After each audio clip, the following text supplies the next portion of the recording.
Mis hermanos de la Iglesia del Sembrador, que Dios les bendiga grandemente. Eh, un abrazo cariñoso para todos ustedes. Y vamos en esta ocasión, a hablar del profeta Jonás. Este hombre de Dios que tiene una historia muy especial debido a su reticencia de obedecer a Dios en una misión muy especial que Dios le había encomendado. Veamos la vida de este profeta Jonás. Jonás, cuyo nombre significa paloma, se presenta como el hijo de Amitai. Se menciona en 2 de Reyes 14:26, que fue profeta en el reino del norte de Israel durante el reinado de Jeroboam, 793 y 753 a.C., que era de Gat-Efer, a unos 4 o 5 kilómetros del norte de Nazaret, en Galilea. Así que los fariseos estaban equivocados cuando dijeron que ningún profeta había salido de Galilea. Juan 7:52. El ministerio profético de Jonás ocurrió poco después de Eliseo. Coincidió con el de Amós y fue seguido por el de Osea, aunque el libro no dice nada en cuanto a su autor. Es probable que el autor fuera el propio Jonás. Es probable que el arrepentimiento de Nínive en respuesta a la predicación de Jonás ocurriera durante el reinado de uno de dos monarcas asirios, Adad-Nirari, cuyo reinado fue notable por una tendencia hacia el monoteísmo, y Asudar, cuyo reinado experimentó dos plagas grandes y un eclipse de sol que se pudieron haber interpretado como señales de juicio divino y por tanto prepararon a la capital de Asiria para el mensaje profético de Jonás. Nínive estaba a unos 800 kilómetros al noreste de Galilea. Este libro parece haberse escrito con un propósito triple: para demostrar a Israel y las naciones la magnitud de la misericordia salvadora de Dios mediante la predicación del arrepentimiento, para mostrar mediante la experiencia de Jonás cuánto había caído Israel de su llamado misionero original a ser una luz de redención para los que moran en tiniebla, para recordar al Israel descarriado que Dios, en su amor y misericordia, le había enviado no solo un profeta, sino muchos profetas fieles que proclamaron su mensaje de arrepentimiento para prevenir el juicio inevitable por el pecado. Sin embargo, a diferencia de Nínive, Israel había rechazado a los profetas de Dios y su invitación a arrepentirse y recibir misericordia.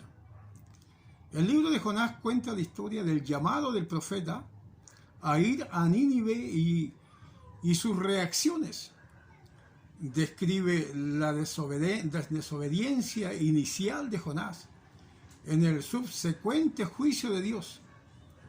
En vez de ir al noreste de Nínive, Jonás abordó un barco que iba hacia el occidente, a Tarsis, la destinación más lejana posible en la dirección opuesta a la voluntad de Dios. Jonás pronto se enfrentó a la represalia de Dios de una severa tormenta sobre el mar Mediterráneo, con la ignominia de ser descubierto por los marineros y ser arrojado al mar. Dios, de modo providencial, tenía listo un pez para salvarle. Y el capítulo 2 cuenta la oración de Jonás desde su cámara singular dentro del pez, en la cual dio gracias a Dios por perdonarle la vida y prometió obedecer el llamado de Dios. Entonces el pez lo vomitó a la tierra seca. Y el capítulo 3 nos registra la segunda oportunidad de Jonás, de ir a Nínive y su predicación del mensaje de Dios a los habitantes de aquella ciudad.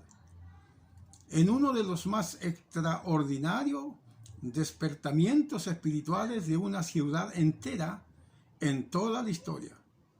El rey llamó a toda la ciudad al ayuno y al arrepentimiento, las cuales se les perdonó el juicio de Dios. Y el capítulo 4 contiene la queja de Jonás contra Dios por perdonar a esa ciudad enemiga de Israel con una planta de gusano y un viento solano. Dios le enseñó a su profeta enojado que él se deleita en poner su gracia a disposición de todos, no solo de Israel y de Judá.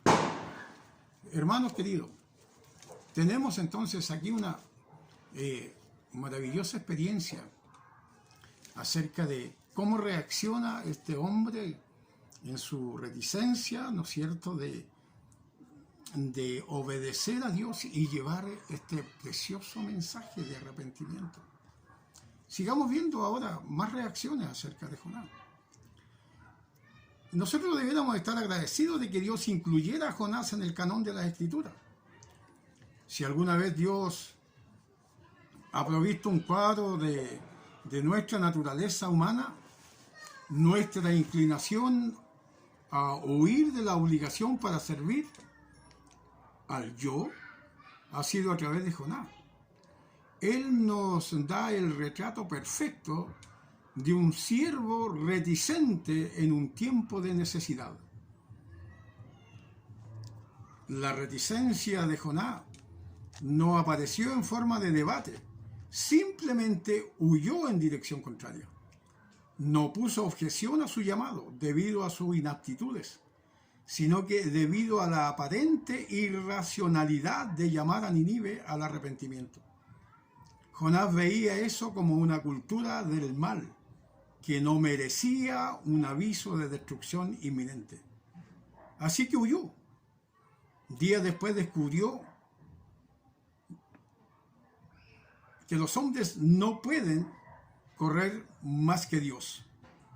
Algunos marineros asustados lo arrojaron por la borda por su propia indicación, y un enorme pez tragó al titilante profeta. Durante los siguientes 3 días recuperó la perspectiva mientras estuvo en el vientre del pez. Y cuando Dios ordenó a la bestia escupirle en la orilla, el escarmentado profeta por fin cumplió la tarea que Dios le había dado. Es interesante notar que cada parte importante en la historia, la tormenta, los marineros, el pez, el rey, los ninivitas, la vid, el gusano y el viento del este, todos obedecieron a Dios, salvo Jonás, el hombre escogido por Dios. A veces el líder debe arrepentirse antes de poder llamar a la gente a hacerlo. Y a pesar de la desobediencia de Jonás, su falta de perspectiva, su prejuicio cultural, su justicia propia, sus motivos equivocados, su mala actitud, Dios nunca le abandonó. ¿Cuál es la lección central? A veces Dios nos usa a pesar de nosotros mismos. Él incluso usa a líderes reticentes para lograr su compasiva misión. Que Dios nos bendiga y que podamos sacar nosotros una maravillosa enseñanza de que Dios nos ha llamado, hermano querido, para realizar un trabajo de predicación, de avivamiento, de perdón de pecados, y que Dios no mira nuestras condiciones. Él nos usará, sea cual sea, cuando estamos en su propósito, Él nos usará para que seamos instrumentos en sus manos. Muchas veces huimos, muchas veces nos negamos, y muchas veces Dios tiene que colocarlos en una situación estrecha para que nosotros podamos arrepentirnos. Primero tenemos que arrepentirnos, nos hace arrepentirnos a nosotros para que así podamos predicar arrepentimiento.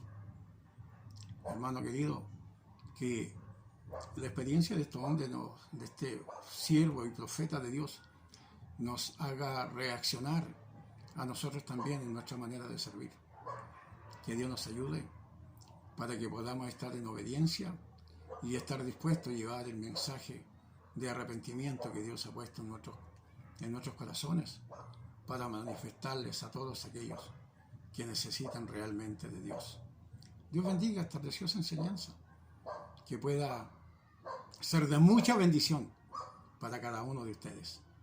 Dios les bendiga. Un abrazo grande y cariñosos saludos a todos ustedes, mis hermanos de la Iglesia del Salvador.